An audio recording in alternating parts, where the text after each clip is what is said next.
हमको हमारी जीत से कोई रोक नहीं सकता। हमारा शेर आ चुका है, हमारे किसान शेर बैठे हैं, छात्र कहने के बैठे होंगे, सामाजिक लोग बैठे हैं। जब सब एक साथ आते हैं तो मंच हमारा बड़ा होता है और हमें जीत मिलती है। हम इसी को आगे बढ़ाते हुए पुरुषोत्तम शर्मा जी हैं किसान महासभा से, मैं निवेदन करूंगा, मैं रोकूं उसके पहले आप अपना समापन कर दें। टाइम बहुत कम है, 1.5 मिनट मात्र है। पुरुषोत्तम शर्मा जी के लिए जोरदार तालियां आपकी चाहता हूं, आपसे जोरदार तालियां। साथियों, मैं अखिल भारतीय किसान महासभा की ओर से जो संयुक्त किसान मोर्चे का राष्ट्रीय घटक है आपके बीच आया हूं। हमारा संगठन अखिल भारतीय किसान महासभा और संयुक्त किसान मोर्चा पुरानी पेंशन स्कीम इस देश के अंदर फिर से लागू हो और नई पेंशन स्कीम को खत्म किया जाए, वापस लिया जाए, इस मांग को लेकर के पूरा किसान आंदोलन, पूरे किसान संगठन और संयुक्त किसान मोर्चा भी आपके साथ है। हम आपसे कहना चाहते हैं कि जब जब ये भारतीय जनता पार्टी की सरकार इस देश की केंद्र में आई है, इसने हमेशा मजदूर विरोधी, कर्मचारी विरोधी, किसान विरोधी कदम उठाए हैं। ये जो पुरानी पेंशन स्कीम है, 2004 में आपने देखा अटल बिहारी वाजपेयी की जो भाजपा लीड सरकार थी, उसने इस पेंशन स्कीम को, पुरानी पेंशन स्कीम को खत्म किया, नई पेंशन स्कीम लेके आई।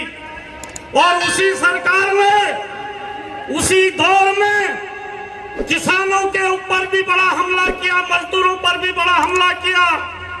उसने खेती के उत्पादों, लघु उद्योगों के उत्पादों के आयात पर जो मात्रात्मक प्रतिबंध का कानून था, उसको खत्म कर दिया। और उसका नतीजा हुआ कि इस देश के अंदर विदेशों से सस्ते अनाज और सस्ता जो है उत्पाद आने लगा और इस देश का किसान और लघु उद्योग भी चौपट हुआ। उनकी मार न सिर्फ इस देश के कर्मचारियों पर पड़ी, बल्कि इस देश के मजदूर और किसानों को भी तबाह करने में अटल बिहारी वाजपेयी की भाजपा सरकार का बड़ा रोल रहा।